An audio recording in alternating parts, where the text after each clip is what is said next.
Quali sono stati i benefici più evidenti che hai notato nel nostro protocollo di ginnastica sui bambini?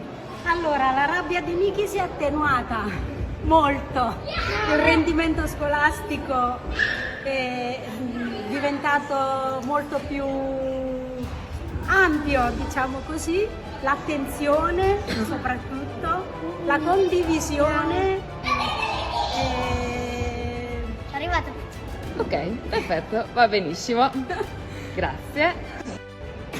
Allora, come descriveresti l'atmosfera e l'approccio educativo durante le sessioni di allenamento del GDM Protocollo Bambini? Cosa rende in particolare questa esperienza unica e preziosa per i tuoi figli? Allora, l'inclusività,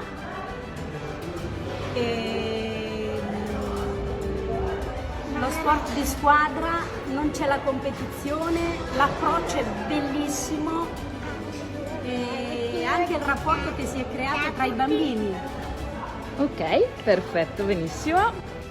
Per quale motivo consiglieresti la nostra ginnastica? Allora, innanzitutto perché non è uno sport che mette in competizione i bambini, perché il rapporto che si crea tra l'istruttore e i bambini è qualcosa di familiare, è famiglia, ecco.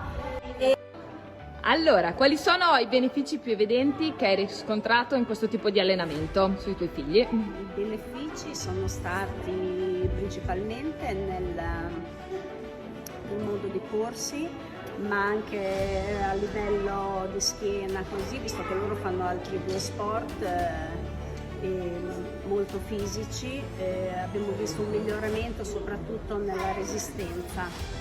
Perfetto, benissimo. Vi piace Edoletti? Sì. Sì? Sì.